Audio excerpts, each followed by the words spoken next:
remercie en tout cas pour votre invitation, parce que c'est aussi très important pour nous.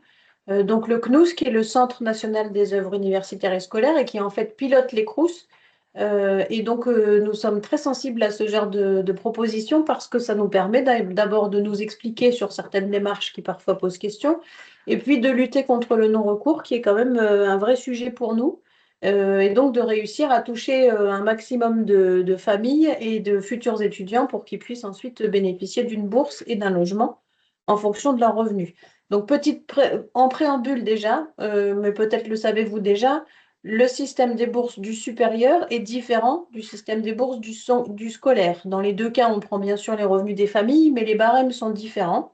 Et donc, surtout, ne pas se priver de faire un dossier, une demande de bourse auprès d'un Crous, même si on n'était pas boursier dans le secondaire, puisque les barèmes sont différents et généralement, un boursier d'ailleurs, ils sont plus favorables du côté de l'enseignement supérieur. Vous avez la possibilité de faire une simulation si vous voulez savoir à l'avance si votre futur étudiant est éligible à la bourse. Un petit tour d'horizon pour commencer, si les slides veulent bien passer. On va rentrer un peu plus en détail sur la demande de bourse et de logement, puisque c'est le sujet qui vous intéresse aujourd'hui, mais c'est toujours bon quand même de savoir ce que font les Crous et dans quelle mesure les étudiants peuvent les solliciter et être accompagnés par eux. Donc, on va faire un petit, quand même rapide tour d'horizon sur les services qui sont proposés aux étudiants dès lors qu'ils ont passé le baccalauréat et qu'ils s'inscrivent dans l'enseignement supérieur.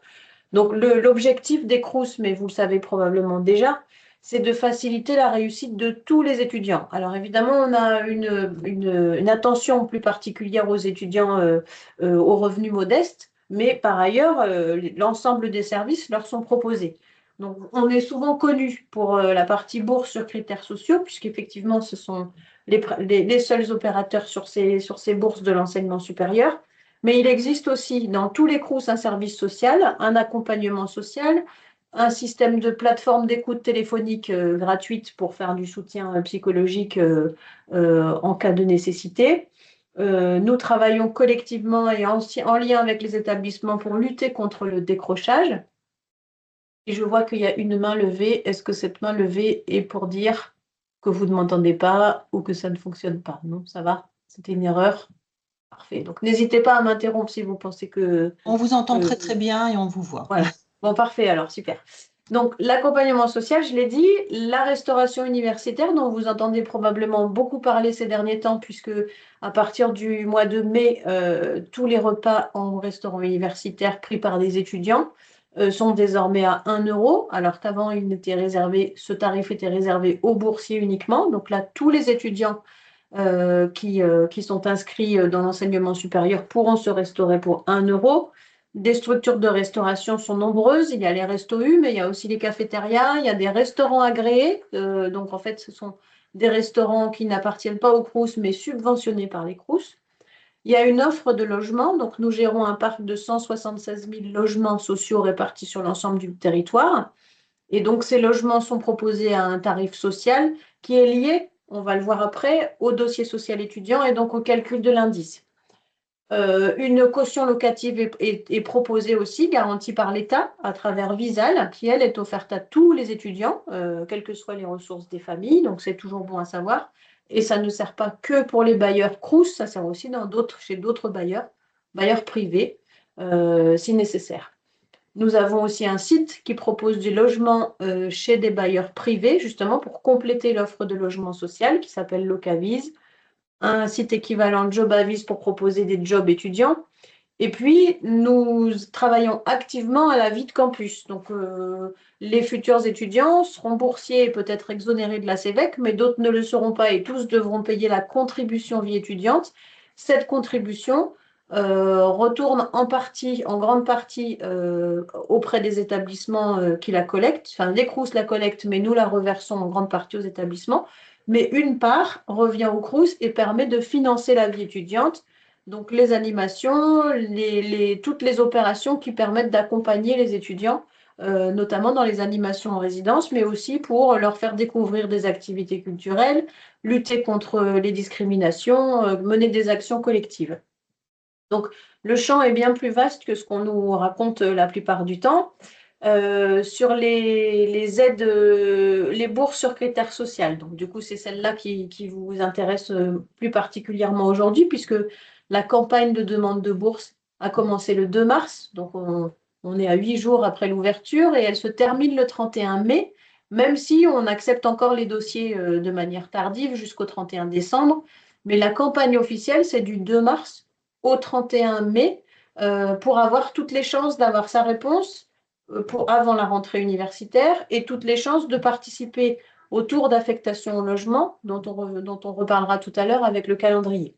Donc bien retenir ces dates qui sont censées aussi faire écho à Parcoursup, puisqu'on attend en fait que les vœux soient un peu stabilisés pour vous proposer de faire la démarche de bourse, puisque il faut indiquer les vœux d'études qu'on compte faire l'année prochaine. Donc, pour pouvoir faire une demande de bourse, il y a des conditions d'âge à respecter. Donc, l'étudiant doit avoir moins de 28 ans au 1er janvier de l'année d'inscription. Alors après, il y a des exceptions en cas de service civique pour les étudiants en situation de handicap. Il faut être inscrit en formation initiale et à plein temps. Donc, un alternant ne peut pas prétendre à la bourse, ça ne se cumule pas avec l'apprentissage. En revanche, formation initiale, oui. Certaines formations ne sont pas éligibles à la bourse, essentiellement dans des établissements privés qui n'ont pas l'habilitation du ministère. Mais l'essentiel, toutes les formations sont habilitées de droit dès lors que c'est une licence ou un master. La même chose pour les buts, les bachelors et tous ces diplômes qui sont délivrés par des établissements publics et reconnus du coup par le ministère et des établissements privés d'intérêt général, donc les grandes écoles, certaines universités catholiques par exemple, et d'autres établissements. Donc beaucoup des formations sont reconnues et habilitées à bourse, mais encore une fois, je vous invite à consulter le simulateur si vous avez un doute sur le fait que la formation que choisit votre enfant est éligible à la bourse ou non. De toute façon, si je peux me permettre, c'est indiqué sur la carte d'identité de la formation sur Parcoursup. Ça fait partie des indications. Alors, ça fait partie des indications, mais c'est eux qui le déclarent tout seuls.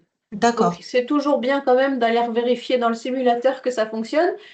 Et puis souvent, c'est au niveau de l'établissement, mais toutes les formations de cet établissement ne sont pas toujours habilitées. Donc, si on veut une information un petit peu plus fine, où on a un doute, mais après, il y a quand même la majorité des formations sont habilitées à bourse. Mais quand on a un doute, on peut aller voir sur le simulateur pour vérifier que cette licence ou ce bachelor première année est bien habilité à bourse. Voilà. Il faut donc suivre aussi ses études à temps plein. Et donc, ça veut dire qu'on fait des contrôles d'assiduité aussi, hein. L'étudiant fait sa demande, reçoit sa bourse, mais on contrôle qu'il va vraiment aller en cours, qu'il assiste aux examens, et c'est les établissements qui signalent les étudiants non assidus. Il y a des conditions de nationalité aussi, donc être de nationalité française ou avoir une nationalité d'un pays de l'Union européenne ou bien avoir une nationalité autre que ces deux cas, à condition que la famille ou le foyer fiscal auquel est rattaché l'étudiant réside en France depuis au moins 2 ans. Donc en fait, c'est l'avis fiscal qui permet de vérifier que l'étudiant est éligible. Conditions pour la bourse. Ensuite, malgré ça, certains étudiants ont besoin d'un accompagnement social complémentaire ou peuvent avoir besoin d'aide en urgence. Donc, nous délivrons aussi des aides spécifiques qui sont en fait délivrées à la suite de rendez-vous sociaux. Donc, nous avons 200 assistantes sociales dans le réseau des Crous. Et donc, les étudiants en difficulté financière, boursiers ou non boursiers, peuvent s'adresser à ces assistantes sociales qui, sur évaluation sociale, peuvent accorder aussi des aides complémentaires. Et puis, je le disais tout à l'heure, nous avons aussi le repas à 1 euro.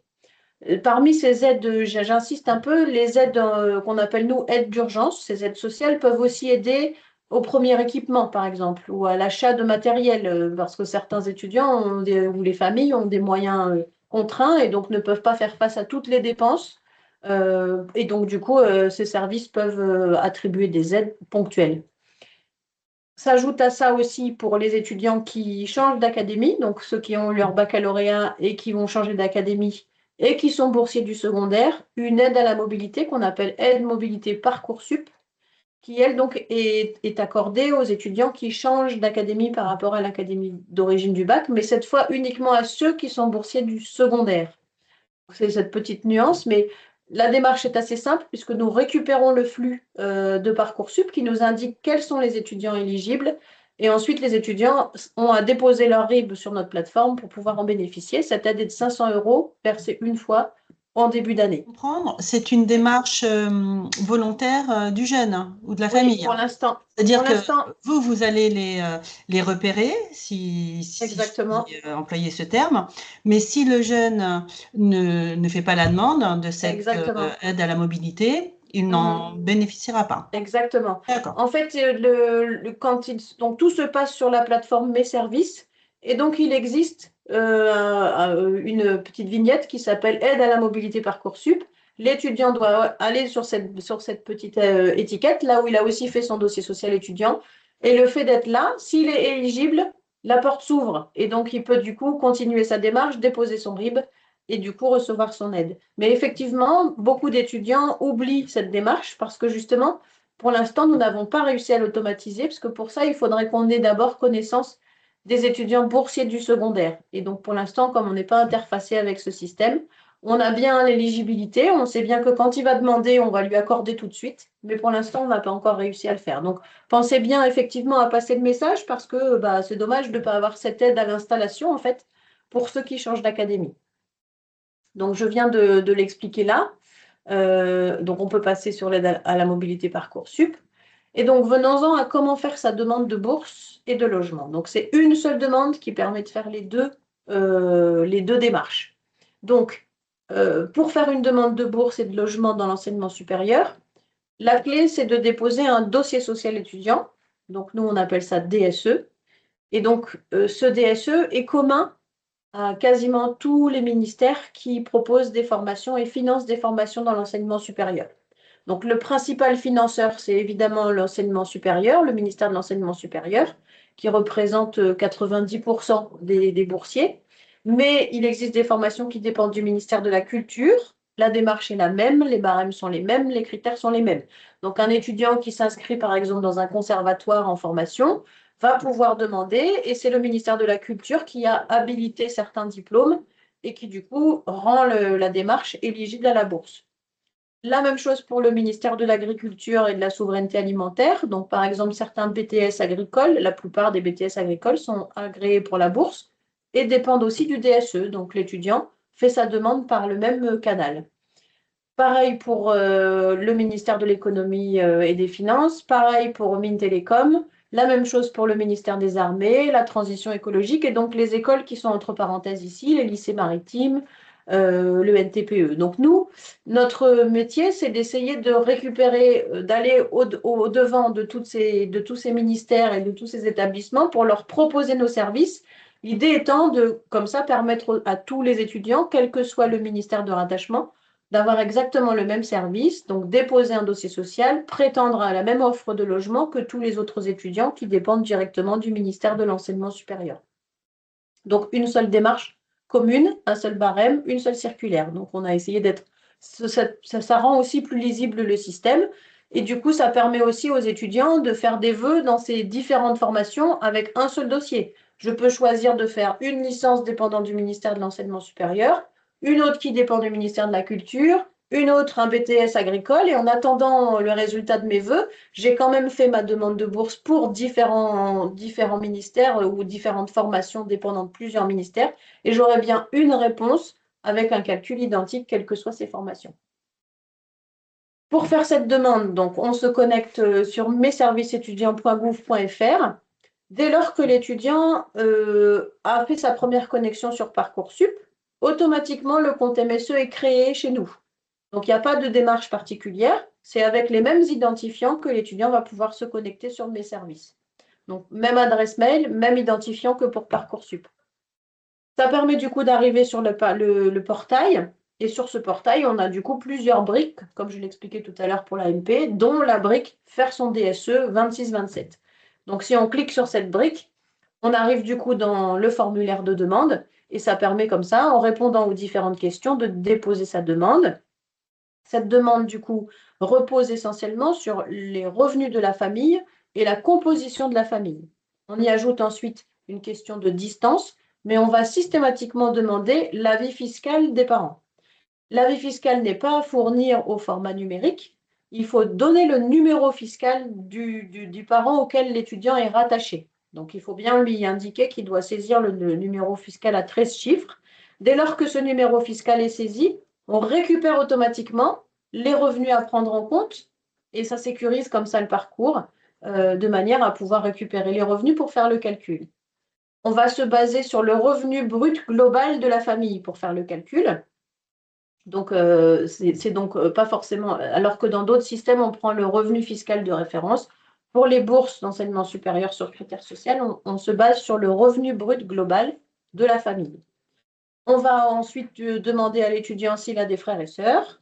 Il doit indiquer si ses frères et sœurs sont ou non dans l'enseignement supérieur, puisque quand les frères ou sœurs dans l'enseignement supérieur sont inscrits, on majore le nombre de points qu'on appelle, nous, les points de charge famille. Donc, ces points vont servir ensuite à calculer l'indice social qui permet de verser la bourse. Ces points famille sont complétés par des points distance, c'est-à-dire qu'on va ajouter une distance, on va calculer des points en fonction du lieu d'étude de l'étudiant par rapport à son lieu d'habitation. En fait, on tient compte du fait que dès lors qu'il dépasse 30 km par rapport à son domicile familial, il a des frais supplémentaires, donc on ajoute des points de charge qui permettent du coup d'augmenter le nombre de points qui permettra ensuite du coup de diminuer l'indice social et donc d'augmenter ses chances d'avoir une bourse. Donc, il peut faire du coup 6 vœux d'études et pour chaque vœu, on va calculer la distance. Donc, si par exemple je dis j'habite Bordeaux, je fais d'abord une première année, je vais mettre un premier vœu en première année de licence à l'université de Bordeaux. Un deuxième vœu, parce que je ne sais pas encore, dans l'école des mines de Douai. Et puis ainsi de suite, plusieurs vœux, 6 fois de suite. À chaque fois, la distance est recalculée et donc ça donne du coup des réponses différentes puisque le nombre de points de distance n'est pas le même. Le revenu est toujours le même, le nombre d'enfants à charge est toujours le même, mais la distance varie. Donc forcément, on va envoyer du coup plusieurs avis conditionnels, c'est-à-dire plusieurs réponses. Pour ce vœu 1, vous êtes boursier 0 bis, par exemple, parce que vous habitez pas loin de vos parents, vous allez vous former à proximité du lieu d'étude de vos parents, donc peu de points de distance. Du coup, la bourse d'entrée, la plus basse. Dans l'autre cas, vous traversez toute la France pour faire vos études, donc les points de distance sont plus élevés. Vous aurez une réponse pour ce vœu 2 à l'école des mines de Douai, par exemple, qui sera par exemple un échelon 3, puisque la distance est plus importante, donc le droit à bourse augmente. On appelle ça des notifications conditionnelles parce que la condition pour que cette bourse devienne définitive, c'est de s'inscrire. Donc on dit, à condition de vous inscrire, voilà quelle bourse vous auriez. On peut changer ses vœux, on peut revenir dessus, on peut signaler un changement. L'idée, c'est d'attendre mars, justement, pour que vous puissiez avoir une idée à peu près un peu plus claire des vœux d'études pour l'année prochaine. Faire ces 6 vœux, mais pas de panique. Si la réponse dans Parcoursup varie et que du coup, il faut revoir le dossier, pas de difficulté. Il faut prévenir le Crous en écrivant dans le système de messagerie du DSE pour préciser qu'on veut changer son vœu. Et du coup, on va refaire un calcul pour qu'on puisse modifier le calcul du vœu. Donc, c'est pour l'instant qu'à cette époque de l'année, on ne rend que des réponses conditionnelles. Pour recevoir cette réponse, en fait, l'étudiant reçoit un mail qui lui dit « Votre dossier a été étudié, allez télécharger votre avis conditionnel ». Donc, s'il y a bien une chose à retenir, c'est ça, lire ces mails. Et souvent, les étudiants, les futurs étudiants sont encore un peu comment dire, oublient souvent de consulter leur adresse mail ou ne se souviennent plus sur quelle adresse mail ils l'ont faite. Donc, là, je pense qu'avec Parcoursup, déjà, il y a tout un suivi à faire par mail, mais pour la bourse, c'est la même chose. On va envoyer un mail pour dire le dossier est incomplet, on demande une pièce en plus. Envoyer un mail pour dire la notification est prête, venez la télécharger. Et donc pour la télécharger, retour à mes services étudiants, on clique sur DSE et on récupère dans sa messagerie les différentes notifications à télécharger. Chaque fois que le dossier va changer, à chaque fois un nouveau mail vient dire la notification a changé, allez la télécharger. Donc ils reçoivent au fur et à mesure ces informations. Est-ce que les parents peuvent rentrer leur adresse mail par sécurité? En principe, non. Oui, je me doute bien. Le but, Et c'est avec, que ce avec soit. ce que Voilà. avec ce que vous nous expliquez, Oui, oui, oui. Mais Mais en Est-ce principe, que le jeune peut mettre 2 adresses mail alors, dont il n'en met une qu'une parce que normalement, il met celle dans MSE quand il crée son compte, c'est la sienne, parce qu'elle D'accord. sert à autre chose aussi, cette adresse. Elle va servir aussi pour qu'il reçoive sa CVEC, etc. Donc, on déconseille de mettre des adresses variables parce que justement, après, au bout d'un moment, Mhm. l'année suivante, quand il va vouloir se connecter, son identité ne correspond plus avec l'adresse mail. Donc, en principe, c'est plutôt l'idée, c'est de dire, attention, vous savez qu'en gros, quand le dossier est déposé début mars, là, en ce moment, le délai de traitement, il va être de 2 à 3 semaines, quelque chose comme ça. Donc, en fait, en principe, il y a des informations dans les 2 à 3 semaines. Plus on tarde à déposer son dossier, plus le volume de dossier à étudier est long et plus le délai de traitement est long. Mais dans l'ensemble, on contrôle pour faire en sorte que l'étudiant ait une réponse quand le dossier est complet, entre 3 semaines et un mois après le dépôt. Si Et c'est plus long, c'est qu'il manque des vous avez pièces, une généralement. alerte si jamais vous voyez que l'étudiant ne réagit pas? Vous avez Ben un non, système d'alerte? malheureusement, non, on n'a pas de D'accord. système d'alerte. En Donc là, revanche, on vraiment, a tout repose sur ses épaules. Oui, oui, parce qu'en fait, en même temps, on considère que cette fois, il va être adulte et c'est même à lui qu'on va verser la bourse et pas à ses parents. Donc, il faut Tout à vraiment fait. qu'il se prenne en charge. Mais j'entends bien, tous les ans, on est confronté à des étudiants qui n'ont pas lu, qui n'ont pas retenu, qui n'ont pas compris. Le millefeuille administratif les a un peu perdus. En revanche, on a un numéro unique qui permet de contacter nos 4 centres de contact. Donc, on en a plusieurs en France et qui permettent comme ça d'aller regarder ce qui se passe dans le dossier et de donner une information si jamais c'est pas venu, on n'a pas de nouvelles, etc. Et ça, il y a beaucoup de parents qui appellent sur le centre de contact pour essayer de savoir ce qui se passe, par exemple. Mais en principe, on délivre des informations qu'aux étudiants et qu'à eux. Voilà. Il y a Donc, 3 questions, excusez-moi. allez-y, allez-y.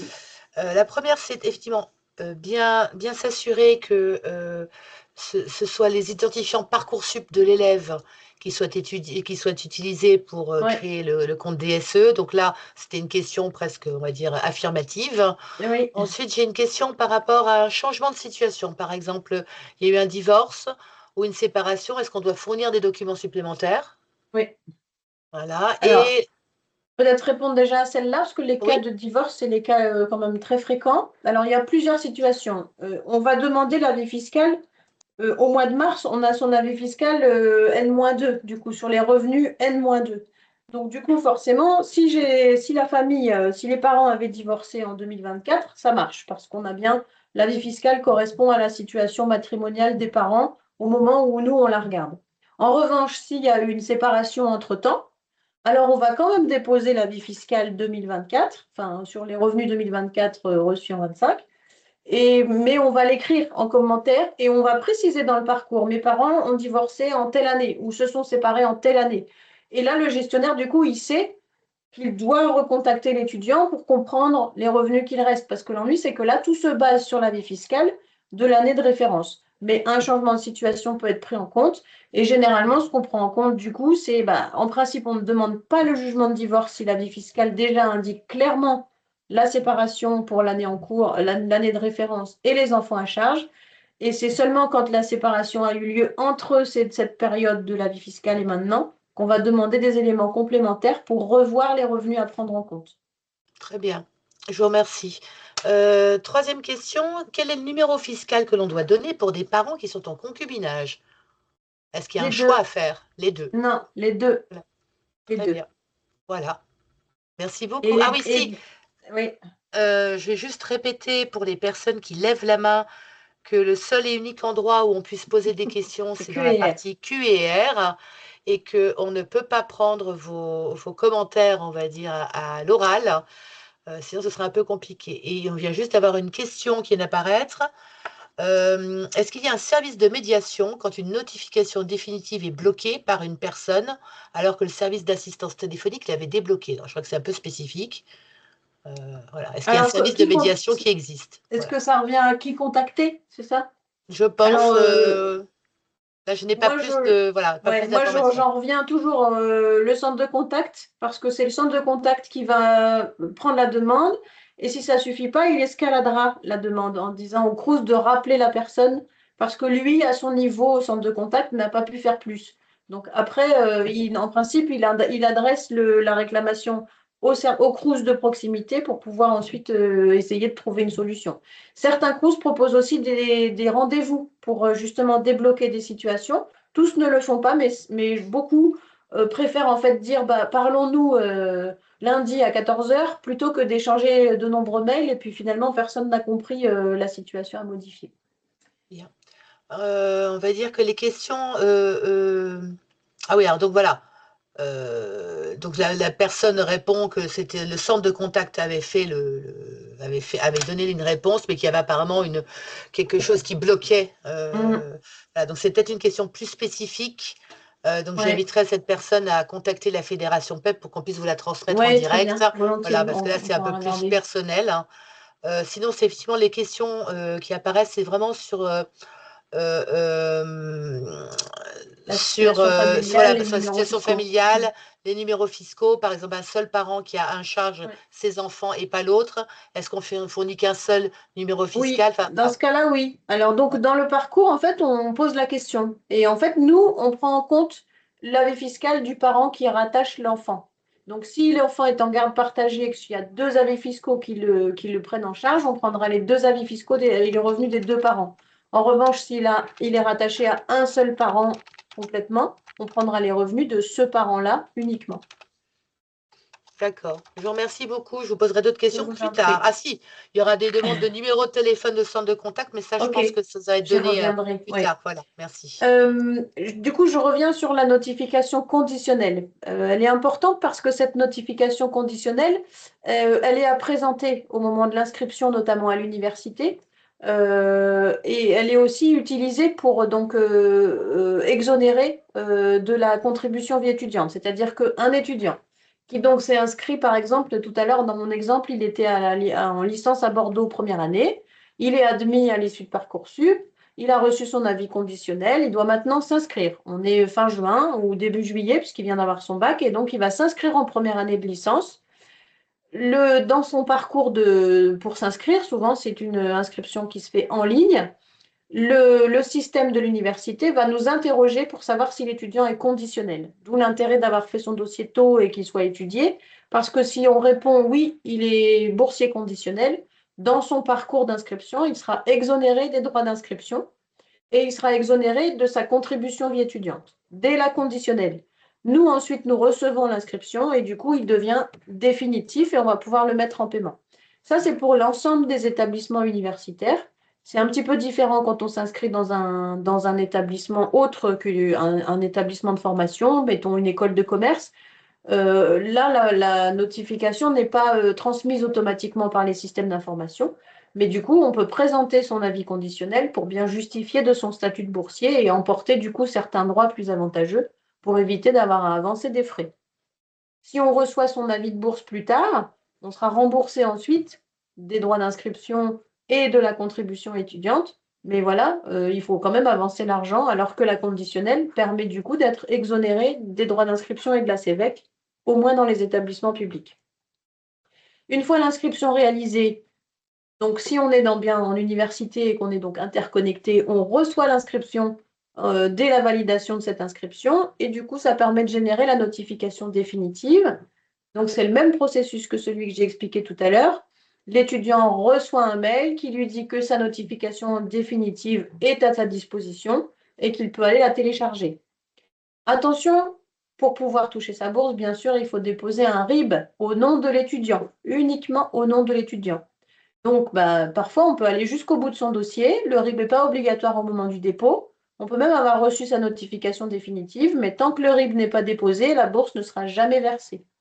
Donc, l'idéal, c'est de faire toutes les démarches en même temps. Donc, au moment où on dépose sa demande de bourse, alors, tant qu'à faire, on saisit son RIB.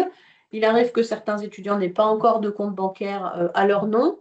Et donc, du coup, parfois, on permet quand même, pour ne pas prendre de retard sur le dossier, l'étude du dossier. Mais il faudra quand même déposer un RIB pour un compte courant au nom de l'étudiant pour qu'il puisse ensuite toucher sa bourse. Donc, pour déposer ce RIB, il suit le parcours classique du DSE. Il peut aussi y revenir plus tard et déposer ensuite son RIB. Mais le Crous va lui réclamer ensuite son RIB tant qu'il n'est pas déposé.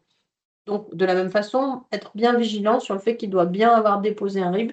Tous les ans, on a des étudiants qui s'étonnent de ne pas recevoir leur bourse, mais en fait, ils ont oublié la fin de la démarche. Donc, bien penser au RIB et pas au nom des parents. Le RIB au nom des parents est systématiquement refusé. Que vous dire de plus? Quelques spécificités, peut-être on peut passer un peu rapidement, mais de toute façon, je pense que vous allez transmettre ensuite le dossier, enfin Oui, la présentation qui nous est faite, hein, transmettrons donc peut-être que nous c'est la préférable publierons sur le de site. passer au logement, Voilà. je pense, Alors parce que par ça c'est... contre, j'ai encore des petites questions, Oui. excusez-moi. Pour des parents qui sont étrangers, qui n'ont ni numéro de BEA ni numéro INE, qu'est-ce qu'ils doivent faire justement comme démarche? Alors, et ils n'auraient pas non plus candidaté dans Parcoursup? Bah, s'ils ont candidaté dans un Parcoursup, dans ces cas-là, ils vont mettre l'adresse, le mail et l'identifiant Parcoursup, on est bien d'accord? Oui, Voilà, mais du coup, ils sont immatriculés aussi. Dès lors qu'ils ont voilà, un compte dans voilà. Parcoursup, ils ont forcément un numéro d'immatriculation INE, D'accord, a très bien. priori. A priori, oui. Mais bon, pour Voilà. l'instant, voilà. Alors, et sinon, C'est la après, question, voilà. sinon, après, il y a quelques cas particuliers où l'étudiant, du coup, n'est pas arrivé par Parcoursup et donc le compte MSE n'a pas été créé. On peut le créer dans MSE de toute façon. Il faudra Mhm. saisir ses coordonnées, déposer une pièce d'identité et on va l'immatriculer de toute façon avec un numéro en attendant d'en savoir plus. Et c'est ce numéro ensuite qui deviendra soit provisoire, soit il sera remplacé par un autre numéro définitif, mais en attendant, on va l'immatriculer pour qu'il puisse continuer sa démarche. Mais il doit créer du coup son compte dans MSE, alors que sinon, il est automatiquement retrouvé via Parcoursup. D'accord. Il y a des parents qui signalent apparemment que l'outil de simulation de bourse ne fonctionne pas actuellement. La ville d'habitation ne pouvant être renseignée, donc je pense qu'il y a peut-être un petit bug voilà, sur l'outil de Ouais, bourse. c'est Voilà, c'est possible. possible. Vous faites bien de le signaler, on va Voilà. vérifier. Hmm. Euh, donc là, on revient à nouveau pour des parents qui là sont séparés. Avec un enfant à charge, en fait, la question c'est de savoir dans la mesure où les parents sont séparés, est-ce que c'est le numéro fiscal du parent, on va dire, qui accueille l'élève, enfin qui accueille l'enfant, ou est-ce que c'est les deux qu'il faut mettre? C'est sûr, en fait, là Alors, on n'est pas dans du marié, j'ai l'impression qu'on est plutôt dans du pacsé qui s'est séparé, ouais. donc un des parents à la charge de l'enfant.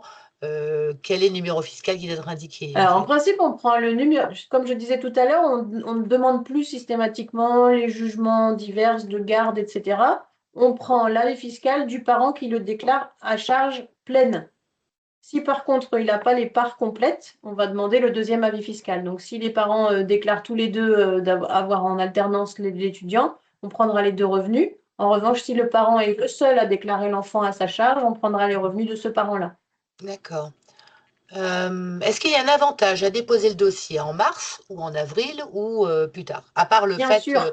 d'avoir une réponse tout de suite? Alors bien sûr, il y a un avantage, c'est évident, parce que en fait, ça permet aussi d'avoir le paiement anticipé. C'est-à-dire D'accord. que les dossiers qui sont étudiés en avance de phase, donc déjà, comme j'ai expliqué tout à l'heure, comme ils ont été déposés tôt, l'étudiant a déjà sa réponse au moment où il va s'inscrire. Donc il est exonéré, s'il est boursier, il sera exonéré de ses droits d'inscription et de sa CEVEC. Donc en gros, il va économiser plus de 200 euros pour son inscription et encore pratiquement 120 euros pour sa contribution étudiante. Donc déjà, ça fait plus de 300 euros économisés. Et ensuite, nous mettons en paiement les premiers inscrits dès le 25 août. Donc en fait, ça veut dire que l'étudiant, il touche sa bourse avant même la rentrée. Donc il a tout intérêt à l'avoir fait tôt. Oui, Et si on parle du logement, on va y venir maintenant, c'est le seul moyen de pouvoir participer au tour logement, parce que les tours d'affectation ont lieu avant la mi-juillet. Donc un étudiant qui dépose son dossier social après le mois de juillet, en fait, il a raté déjà toute la campagne logement et il arrivera pour la bourse, mais pas pour le logement. En tout cas, rien que pour la bourse, ça a un intérêt. Et puis, on a des gestionnaires qui sont plus disponibles au mois de mars, avril. Ensuite, tout le monde va commencer à faire les renouvelants et tous ceux qui ont leurs résultats d'année vont déposer leur dossier à leur tour. Donc, forcément, la file d'attente sera plus longue. d'accord, Et donc, le paiement retardé. d'accord. Donc, deux dernières questions sur ce sujet-là. Alors, bien entendu, je suppose que de toute façon, qu'il y a un FAQ hein, sur le CROSS, donc les Oui. parents peuvent effectivement Mm. consulter les FAQ, mais c'est bien quand on a quelqu'un en ligne de pouvoir les poser directement. Un élève qui aura coché une réponse, enfin qui a candidaté sur Parcoursup et qui va cocher la demande de césure pour raison par exemple, de service militaire, qui va reprendre l'année suivante, on va dire, en fait, à l'université, doit-il faire son dossier social maintenant ou doit-il attendre l'année suivante? S'il est sûr d'être en année de césure, autant attendre l'année suivante. En revanche, s'il n'est pas certain que ça dure toute l'année, par exemple, cette césure, ou s'il veut par sécurité pouvoir changer d'avis, comme on ne peut plus déposer de dossier après le 31 décembre, moi, je recommanderais de le déposer de toute façon. De toute façon, ça, ce sera fait. Et puis l'année suivante, quand il sera renouvelant, on ne lui demandera pas de tout ressaisir, on reprendra déjà ce qui a déjà été étudié. Donc en fait, c'est déjà un gain de temps. Et puis on voit des étudiants qui, au mois de janvier, finalement changent d'avis, reprennent des études, etc. Et s'ils n'ont pas fait de DSE, ils ne sont plus éligibles à la bourse pour toute l'année. Donc moi, je recommande de faire le DSE quoi qu'il arrive, parce qu'on n'est jamais tout à fait sûr de ce qu'on va faire dans les 12 mois qui suivent. Je pense que c'est par sécurité, c'est préférable. Et ensuite, dernière question pour le moment. Une famille qui a déjà rempli, qui a déjà complété son dossier d'aide sociale étudiante, mais qui a oublié de demander une aide, est-ce que c'est rattrapable ou pas? Est-ce qu'on peut modifier son dossier, Oui. même si on l'a déjà envoyé? Alors, on peut modifier son dossier à tout moment tant qu'il n'est pas encore pris en charge par le Crous. Donc, par exemple, j'ai validé aujourd'hui, demain matin, je me dis, zut, j'ai oublié, je voulais mettre un sixième vœu. On peut reprendre la main et saisir son dossier. Si le dossier est déjà au statut conditionnel, on peut écrire en disant, je veux modifier mon vœu. Le Crous va faire ce qu'il faut pour rouvrir ou redonner la main à l'étudiant pour qu'il puisse rajouter des vœux. Dans tous les cas, on peut signaler un changement. L'idéal, c'est de le faire le plus tôt possible. C'est plus lourd quand on est déjà sur le dossier définitif, mais en tout cas, c'est toujours possible de le modifier, oui. Très Ou bien. de signaler un changement de situation, pareil. Ah oui, pardon, excusez-moi, il y a une question qui revient à chaque fois, je suis navrée pour les personnes qui l'ont écrite, c'est est-ce qu'il y a des parents, des documents particuliers pour des parents qui seraient travailleurs frontaliers, qui vont déclarer leurs revenus en France, mais qui ne sont pas allocataires CAF en France? Est-ce que Alors, c'est... Voilà. oui, il y a, enfin, effectivement, mais c'est expliqué au moment où on dépose le dossier. Il y a plein de cas de figure en fonction du pays frontalier, mais on peut de toute façon, en résidant dans un pays frontalier, si on fait ses études en France, par exemple, déposer le DSE, et le Crous va demander une situation particulière parce que l'avis fiscal, s'il n'est pas déclaré en France, il faut retrouver les revenus, mais c'est pas de problème. C'est pas le fait de ne pas être allocataire en France qui empêche de déposer un DSE.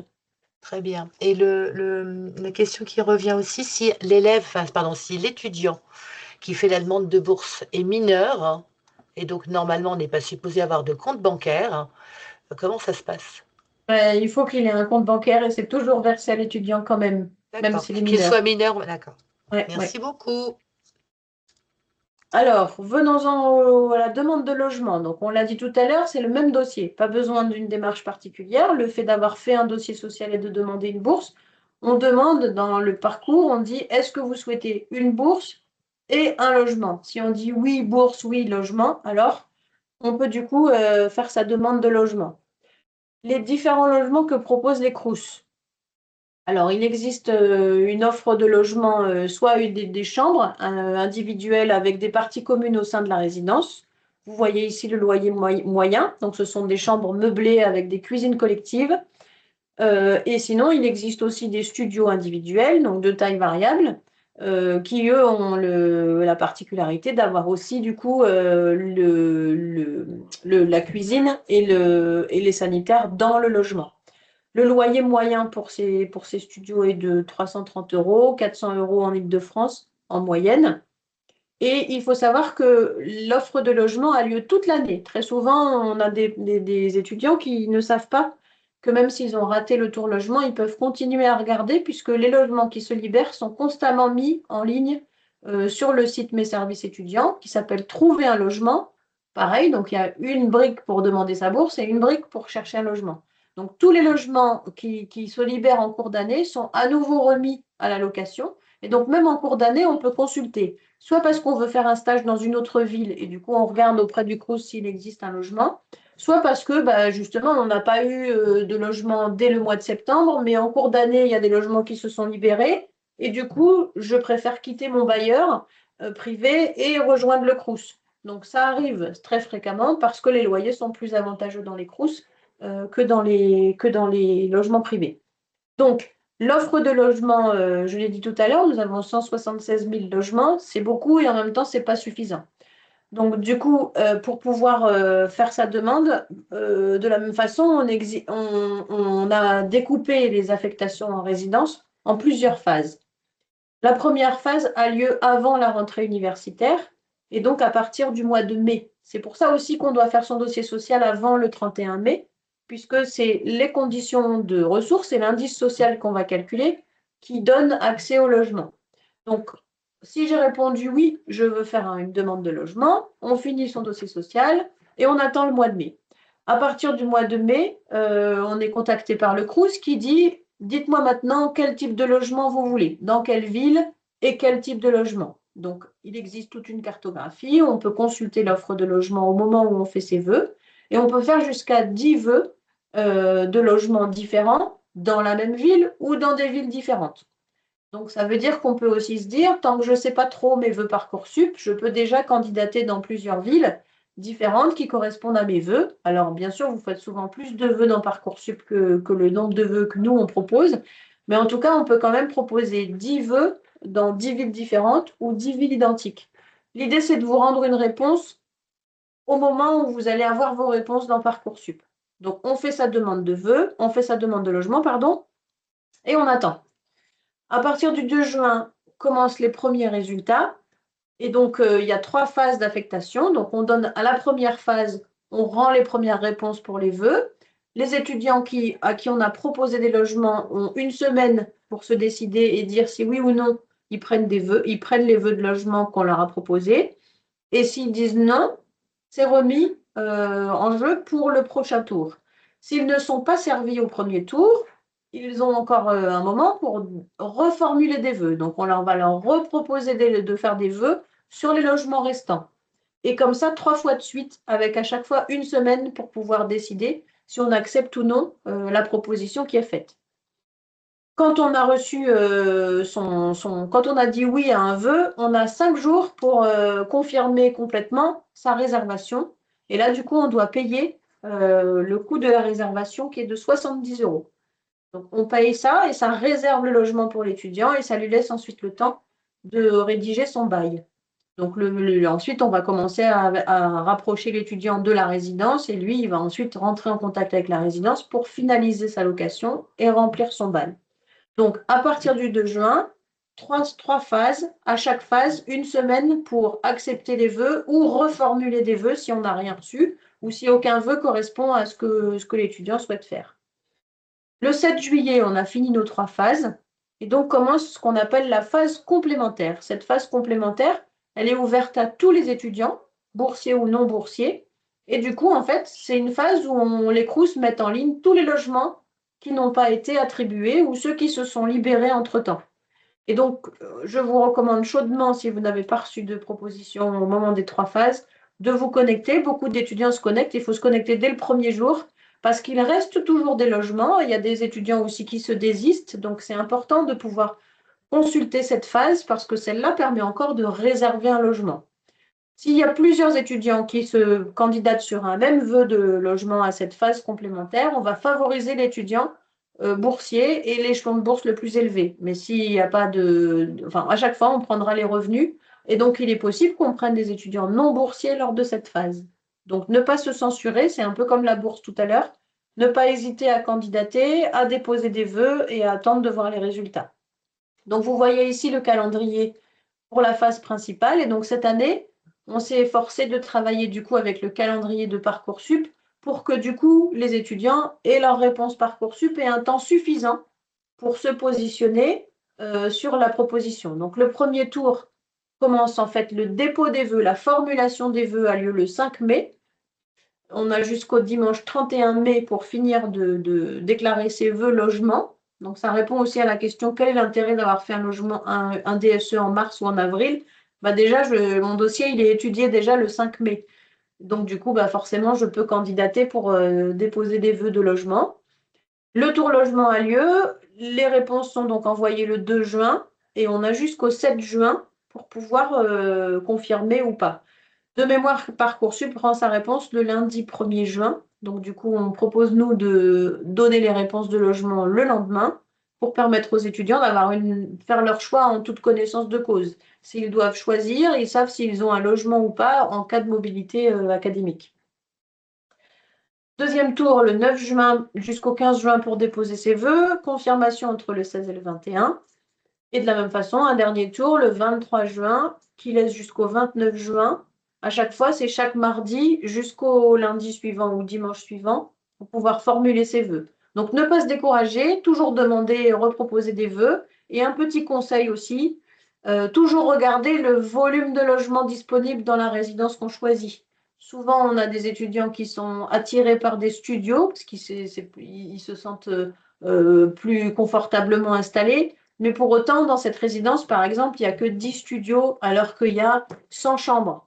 Donc, il vaut mieux optimiser ses chances et faire un vœu sur le studio plus un vœu sur la chambre. Même si on comprend bien que le studio est plus attirant, ça augmente quand même les chances d'avoir un logement et à proximité du campus où on veut étudier. Donc, peut-être accompagner un peu au moment du dépôt du vœu. Est-ce que vous avez des questions sur cette phase logement? Oui, nous avons des questions. Un étudiant qui va faire des études universitaires mais à distance, peut-il demander un logement en Crous parce qu'il souhaite être indépendant ou est-ce qu'il doit rester finalement chez ses parents? Bah, on ne va pas aller vérifier son inscription. Il pourra bien sûr candidater aussi. Après, il faut juste se demander si c'est un intérêt de payer son loyer plus la formation à distance. Mais en tout cas, il n'y a pas d'interdiction pour prendre ce logement. D'accord. Est-ce est-ce qu'il vaudrait mieux faire une demande de logement, même si la famille ne sait pas encore si l'étudiant va aller se rendre dans telle et telle Oui. faculté ou telle et telle. Ah, donc c'est ça la question, c'est on n'est pas très sûr. Est-ce qu'il vaut mieux quand même faire une demande ou on ne la fait pas? Alors, c'est comme la bourse. Il vaut mieux de toute façon faire une demande. Et après, de toute façon, vous avez un délai de 8 jours pour refuser ou accepter. Et comme ce délai, enfin, cette période, elle correspond à la phase où vous avez les réponses de Parcoursup, ça n'engage à rien en fait. On a juste fait ces demandes. Ensuite, on voit si ça correspond à un vœu de formation et un vœu de logement. On a le temps de confirmer les deux. On peut réserver aussi, mais on peut se désister. Donc, j'ai dit tout à l'heure, quand on a confirmé qu'on prenait le vœu, ensuite on a 5 jours pour payer la réservation de 70 euros. Mais même là, on peut encore dire, en fait, je me désiste et finalement, je ne veux pas et on remboursera les 70 euros. Mais Très je bien, pense que c'est préférable quand même de faire formuler le vœu quand même, et puis quitte à refuser la proposition le moment venu. très bien. Pour des élèves enfin des étudiantes qui sont en fait jumelles, hein, voilà, et qui probablement vont effectivement étudier dans la même ville, hein, est-ce qu'il y a des choses à renseigner spécifiquement dans la phase initiale afin de pouvoir bénéficier d'un logement un peu plus grand, puisqu'elles logeraient ensemble?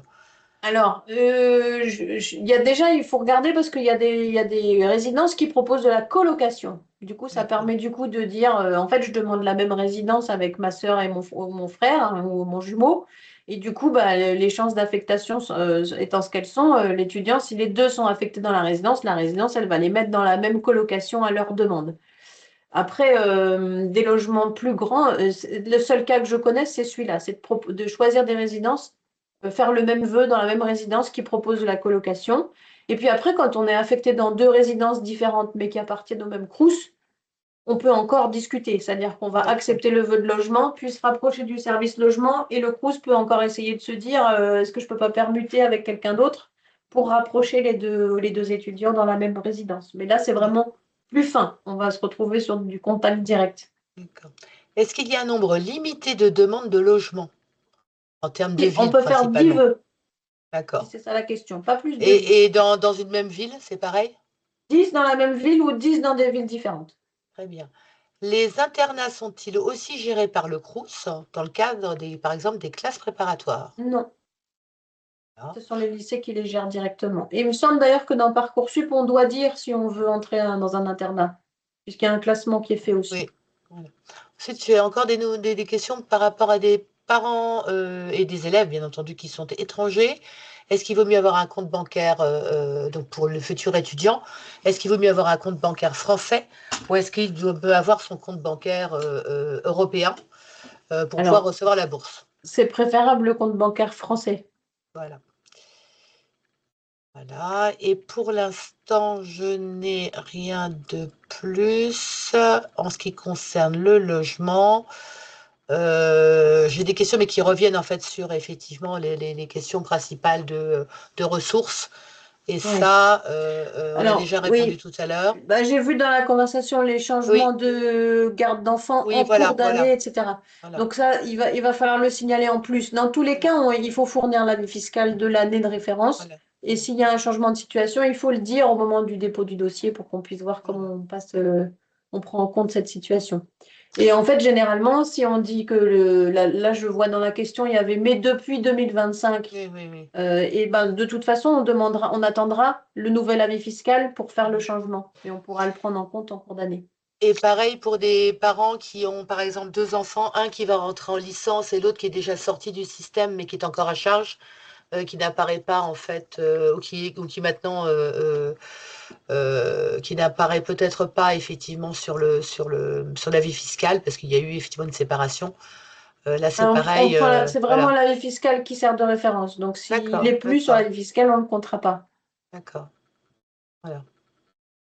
Est-ce que vous pouvez nous donner comment dire, un ordre de grandeur du nombre de logements qui sont affectés chaque année à des élèves, à des étudiants non boursiers? Alors, c'est difficile de donner un ordre global parce que ça dépend du taux de pression. C'est-à-dire que si on prend la région parisienne, quasiment, enfin, il y a presque aucune chance d'avoir un logement pour un non-boursier, si ce n'est peut-être au fil de l'eau, mais en tout cas au moment des campagnes, absolument pas, parce qu'en fait, il n'y a pas assez de logements et un très très grand nombre d'étudiants. Si je prends des crous comme par exemple Nancy, dans l'Est, là, par exemple, le taux de pression est plus faible. Et là, on a même, et si je prends Reims aussi, il y a des endroits où du coup, on a ces chances d'avoir un logement même sans être boursier. Euh, Globalement, les points où on a très peu de chances d'avoir, c'est Île-de-France, on va dire Lyon. Voilà, c'est principalement ces villes-là. Pour les autres, on voit qu'on a même aussi des boursiers 0 bis, donc certains qui sont en limite de barème, qui rentrent.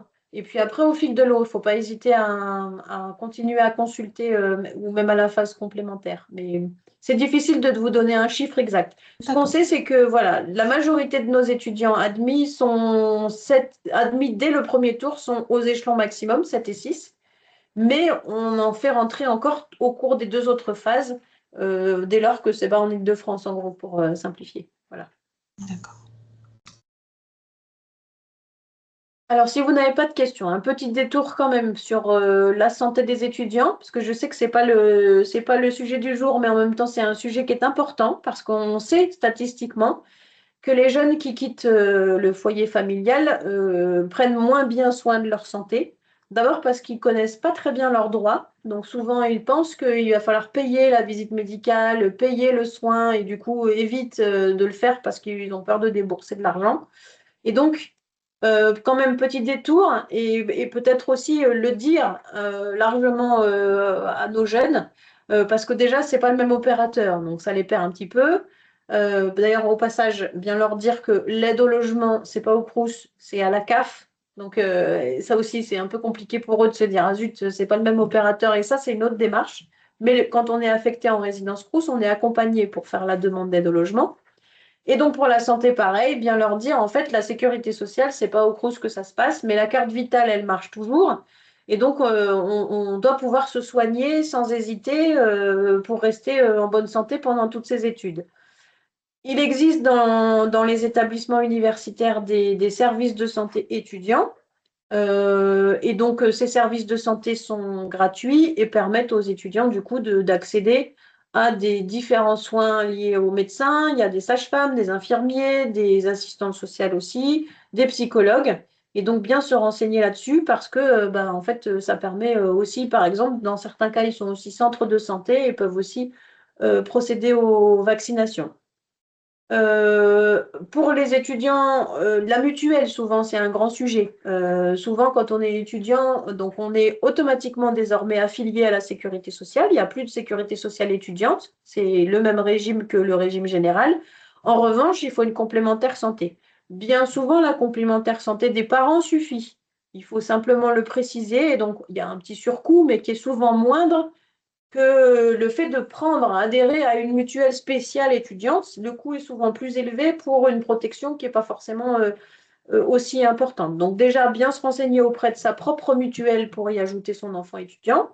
Et quand on n'a pas de mutuelle ou alors c'est trop cher, on peut aussi se rapprocher de la caisse primaire d'assurance maladie, puisqu'il existe la complémentaire santé solidaire qui est aussi accessible aux étudiants, soit parce qu'ils sont salariés avec un revenu minimum, soit parce que leurs parents sont déjà aux minima sociaux et en bénéficient. Donc, par ricochet, l'étudiant y a droit aussi. Donc, ne pas systématiquement prendre une mutuelle complémentaire, payer des frais supplémentaires, d'abord bien se renseigner sur ce qui existe pour ne pas en fait, payer cher pour être finalement pas forcément bien couvert. Voilà. Et insister sur le fait qu'il faut bien une complémentaire santé quand même, malgré tout, parce que c'est pas toujours connu. Enfin, j'ai dit tout à l'heure, parmi les missions des Crous, il y a la vie de campus. Dans la vie de campus, on a les activités physiques et sportives. Souvent, elles sont proposées déjà par l'établissement de formation, mais quelquefois, on voit que les étudiants pratiquent moins de sport parce qu'ils sont plus forcément chez eux, ils ont perdu un peu les attaches familiales. Et donc, les services universitaires proposent des activités physiques en plus des cours ou en dehors des cours. La Fédération française de sport universitaire existe aussi. Et donc, on est aussi éligible au passeport dès lors qu'on est boursier. Donc, automatiquement, on reçoit un droit de 50 € pour pouvoir s'inscrire dans un club sportif dès lors qu'on est boursier. Donc, ne pas oublier que la pratique sportive est nécessaire pour aussi réussir ses études, enfin l'activité physique. On propose aussi des activités culturelles sur les campus et puis aussi le pass culture qui est normalement attribué bien avant au lycée et encore valable quand on est étudiant et donc on peut continuer à consommer son pass culture ou s'en servir comme une plateforme d'accès à la culture puisque on y dépose aussi toutes les annonces et les activités culturelles. Et enfin, nous avons des accords avec différentes associations qui favorisent l'engagement des étudiants. Cet engagement est parfois valorisé aussi dans leur cursus. Donc, faire un service civique, du bénévolat, être mentor, peut aussi apporter des crédits ECTS dans le cadre des études et apporte aussi une certaine autonomie auprès des étudiants. Et donc, nous relayons les offres pour, du coup, soit être en service civique, soit s'engager en tant que bénévole dans diverses associations. Et dernière chose, on disait tout à l'heure en préambule que la contribution vie étudiante finance en partie l'activité des Crous dans ce domaine, puisqu'une partie de cette contribution leur revient. Cette contribution permet de financer des projets, et donc les étudiants peuvent déposer des projets auprès de leur Crous, peuvent adhérer dans des associations qui sont souvent liées à leur établissement de formation, qui eux-mêmes déposent des projets que les Crous financent, quel que soit leur établissement. Et donc, le but, c'est aussi de les encourager à soit proposer des actions culturelles, soit déposer des projets, être un peu moteur aussi, et ça fait partie de leur parcours d'autonomie, que de s'engager dans des projets collectifs liés à leur école, à leur formation ou à leur appartenance, parfois à des organisations étudiantes. Je crois que c'était ma dernière diapositive, oui. Et donc, j'espère que je n'ai pas été trop longue et que vous avez pu retenir l'essentiel de ce que je voulais vous dire. C'était parfait. Je voudrais juste revenir, parce qu'il n'y a pas que des jeunes qui vont être bacheliers cette année et qui vont donc rentrer dans l'enseignement supérieur. Il y a également les étudiants qui sont déjà là et qui ont souvent besoin, parce que c'est obligatoire dans leur cursus, de faire des stages. Est-ce que vous pouvez revenir quelques secondes sur le fameux système des logements Oui. au fil de l'eau? Alors, parce que le fait de devoir faire un stage dans une ville encore plus éloignée, si on est déjà dans un logement Crous, ça peut peut-être restreindre les possibilités pour bon nombre d'étudiants. Donc, est-ce que vous pouvez revenir sur ce système? Oui. Donc, comme je disais tout à l'heure, beaucoup d'étudiants partent en stage et libèrent leur logement en cours d'année ou se réorientent, etc. Donc, en fait, tout au long de l'année, on a des logements et généralement beaucoup plus à partir du mois de décembre, puisque les périodes de stage commencent plutôt à partir de janvier. Et donc là, il y a une offre de logement qui est remise en ligne et qui est donc accessible au même endroit que là où on va formuler ses vœux de logement pour la phase complémentaire. Donc, un étudiant peut du coup se dire, même lui, par exemple, il est en résidence universitaire dans une autre ville, il doit partir en stage. Alors, je ne sais pas, prenons un exemple concret. Tout à l'heure, j'étais inscrite à Bordeaux. Donc, je fais mes études à Bordeaux et à partir de janvier, j'ai trouvé un stage à Marseille. Donc, du coup, ben, je sais pas comment faire. Je peux quitter mon logement, il y a un préavis d'1 mois. Je peux quitter mon logement pour le Crous et rejoindre le Crous d'Aix-Marseille, si tant est que j'ai trouvé un logement dans son offre de logement tout au long de l'année. Donc, on peut les consulter. Nous, on appelle ça la vitrine. Donc, en fait, on va sur la brique trouver un logement et là, sont affichées toutes les offres de logement. Donc, on fait des filtres par ville et puis on peut regarder s'il existe des logements disponibles. S'il y en a, ben, en fait, on candidate et on va du coup faire exactement la même chose. On va remplir son bail et avoir une date pour la remise des clés. Donc, ne pas hésiter parce qu'il y a toujours des logements disponibles en cours d'année. Et donc, ça permet comme ça de quitter son logement sans surtout accepter des stages à distance et sans avoir à payer des sommes très élevées, puisque c'est le même montant du loyer, hein, c'est un loyer au tarif social. Il ne change pas, il n'y a pas de tarif plus important parce qu'on arrive en cours d'année. D'accord. Et ça, c'est, enfin, vous l'avez déjà dit tout à l'heure, mais je pense qu'il faut le repréciser, c'est ouvert également aux étudiants non boursiers. Oui, oui, oui, c'est ouvert à Et tous est-ce les que vous en étudiants. faites la publicité de ça? Parce que moi, j'avoue que je l'ai Bah, appris. pas suffisamment, je pense. Voilà, quand vous nous avez fait Ouais, ouais, la séance de présentation, ouais. mais j'en avais jamais entendu parler. Oui, alors, Donc, il je trouve ça faudrait sans doute dommage. qu'on le dise plus et qu'on le dise aux établissements, je pense, qui offrent des stages, enfin qui demandent à faire des stages pour Oui, que ça devienne presque automatique et qu'on se dise, ben, une fois que j'ai trouvé un stage, je regarde d'abord s'il y a du logement dans le Crous où je vais me retrouver, enfin, de proximité. Ouais. pas simplement dans les universités d'ailleurs, hein. Je pense que dans les Oui, écoles, oui, ça serait, les écoles, ouais. c'est nécessaire aussi, hein. Mm. Alors, en principe, on essaye de communiquer. Il y a une conférence des grandes écoles, donc on essaye de leur envoyer de l'information là-dessus, mais c'est vrai qu'on n'est pas toujours très audible. Et en plus, ce qui complique un petit peu, c'est qu'effectivement, elle est très fluctuante, cette offre. Donc, on a du mal à être très précis sur à tous les coups, vous aurez un logement en janvier. Ce qu'il faut savoir, c'est comme le Bon Coin, quoi. Il faut le consulter régulièrement et on sait que nous, on encourage et on vérifie que les Crous remettent bien les logements en location dès lors qu'ils se libèrent. Donc, en gros, quand le préavis est donné 1 mois avant, le logement, il est déclaré disponible dans 1 mois dans la vitrine Crous. Donc, on peut bien sûr consulter. D'accord. J'ai quelques petites questions. Le fait d'être un parent isolé, donc la fameuse case T de la déclaration d'impôt, influe-t-elle sur la décision d'octroi de bourse ou d'octroi de logement? Non, c'est les revenus qui vont influer. De toute façon, après, on ne va jamais demander du coup, encore une fois, qui est la lettre T ou pas la lettre T. Si l'étudiant est entièrement rattaché à un parent, on va prendre les revenus de ce parent. Voilà. Donc, il n'y a pas de bonus ou de malus parce qu'il est isolé. C'est juste on prend les revenus seulement de ce parent. Faut-il continuer les assurances de type MAE, vous savez, périscolaire, famille, etc., quand on est étudiant? Alors, à ma connaissance, il n'y a pas de demande, sauf si l'établissement le précise. Mais en principe, le fait d'avoir la Une assurance responsabilité habitation? civile de Voilà, l'assurance habitation suffit, ouais. très bien. Un étudiant mineur peut-il faire une demande de logement en Crous? Oui. Des questions par rapport à des formations, des élèves qui souhaiteraient devenir étudiants en ergothérapie, est-ce qu'ils ont droit à un logement? Dès lors qu'ils ont le statut d'étudiant, ils peuvent postuler pour un logement. Bien. Donc, si la formation donne bien ce statut, pas de problème. Apparemment, donc un parent qui signale lorsqu'on fait une demande de DSE, les formations ne sont pas ouvertes. Alors, si vous ne trouvez pas la formation, c'est qu'elle n'est pas habilitée à bourse. Très bien. Pas qu'elles ne sont pas ouvertes, c'est que normalement, elles ne donnent pas droit à bourse. Alors ensuite, j'ai une question plus précise, précisant que le Crous propose une bourse de la fondation suisse JVK pour les étudiants en situation de handicap. Donc la question est donc de quel style de handicap et quels sont les critères pour bénéficier de cette bourse, sachant que le site du Crous n'a l'air de ne pas donner d'informations là-dessus. Alors, c'est une bourse qui est donc, oui, qui est délivrée par un mécène, donc par cette fondation JVK.